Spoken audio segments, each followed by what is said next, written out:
आघाडीत बिघाडी, ठाण्यात काँग्रेसचे तळ्यात मळ्यात, आव्हाडांनी मुंबऱ्यातील 2 नगरसेवक फोडल्याचा आरोप काँग्रेसचे विक्रांत चव्हाण यांनी करत एकला चर्चेचा नारा दिला आहे. महाविकास आघाडी आणि मनसे यांच्यात जागा वाटपावरून सुरू असलेले चर्चेचे गुऱ्हाळ अद्यापही सुरूच आहे. ठाणे ते कोकणपर्यंत लोकसभेला तसेच विधानसभेलाही काँग्रेसला न्याय मिळाला नाही. नेत्यांनी आघाडीचा धर्म पाळण्याचे निर्देश दिले होते. त्यानुसार सहकारी पक्षांसोबत मोट बांधण्याचा प्रयत्न करत होते. मराठी मतांचं विभाजन होऊ नये म्हणून मनसेला सोबत घेण्याची तयारी केली होती, पण हा प्रयोग फसला असून आम्हाला ताटकळत ठेवले. 3 वेळा लेखी प्रस्ताव देऊनही 35 जागा मागितल्या होत्या, तरी काँग्रेस 20-22 वर तडजोडीस तयार होती. काँग्रेसनंतर प्रभाग क्रमांक 7 मध्ये 2 जागा मागितल्या होत्या, परंतु आमचेच नगरसेवक फोडून हे आमच्याच मुळावर उठले आहेत. तर विधानसभा आणि लोकसभा निवडणुकीमध्ये शिवसेना, उद्धव ठाकरे व राष्ट्रवादी शरदचंद्र पवार पक्षाने आमचा वापर करून घेतला. तर सुरुवातीपासूनच महाविकास आघाडीमध्ये आम्हाला मानसन्मान दिला गेला नाही, तर जागा वाटपाबाबत आम्हाला निमंत्रणे देण्यात आली नाहीत. एकंदरीतच महाविकास आघाडीमध्ये सन्मानपूर्वक वागणूक दिली जात नसल्याचा आरोप विक्रांत चव्हाण यांनी केला आहे. आता आम्ही ठाण्यामध्ये स्वबळाचा नारा देत आहोत. ठाणे महानगरपालिकेच्या सार्वत्रिक निवडणुकीमध्ये 15 पॅनलमध्ये आम्ही आमचे उमेदवार उभे करणार आहोत. उमेदवारांची सर्व तयारी झाली असून आमचे उमेदवार आणि कार्यकर्ते कामाला लागतील, असं यावेळी विक्रांत चव्हाण यांनी सांगितलं आहे.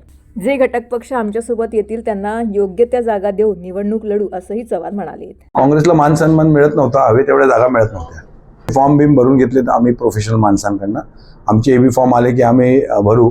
आम्ही जवळजवळ 15 पॅनलवरती आमचे उमेदवार आम्ही उभे करणार. झाल्यानंतर नवऱ्याने बायकोबद्दल बोलायचं असतं, बायकोने नवऱ्याबद्दल बोलायचं असतं. घटस्फोट झाला. मी आता गुपित आहे ना आमचं. जेवढे फॉर्म भरले तेवढे एबी फॉर्म आणले. कुंकवाची उठाठेव विधवेला कशाला? आम्हाला काय करायचं त्यांचं काय आहे ते वी डोंट नो.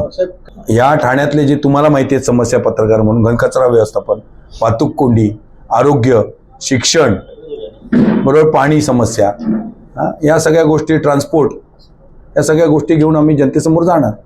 कोंडीमुक्त ठाणे. मतदारांना हेच आवाहन करू की आम्हाला निवडून दिलं तर चांगली खेळाची मैदानं, चांगली आरोग्याची रुग्णालय, शाळांवरती अंकुश, खाजगी इस्पितळांवरती अंकुश, स्वच्छ पाणी, पुरेसं पाणी, वाहतूक व्यवस्था, शिक्षणाचं धोरण, आरोग्याचं धोरण आणि टॅक्सवरती नियंत्रण. टॅक्समध्ये आम्ही करमाफी करू, मोठे म्हणजे टॅक्समध्ये हे करणार नाही, मी वाढीव करणार नाही. आणि स्वच्छ प्रशासन, भ्रष्टाचार मुक्त प्रशासन द्यायचं. गांधी आणि बाबासाहेब आंबेडकर हे काँग्रेसचे नेते होते, ते कधीच वेगळे नव्हते. बरोबर आहे, ते कधीच वेगळे नव्हते, ते एकत्रच होते. त्यामुळे हा प्रश्नच उद्भवत नाही. ते सगळेच काँग्रेसमध्ये सगळ्यांनाच मानणारे एकत्र आहेत. शिवाजी महाराजांना पण मानणारे एकत्र आहेत, ब्राह्मण पण एकत्र आहेत, बहुजन पण एकत्र आहेत, वंचित पण एकत्र आहेत.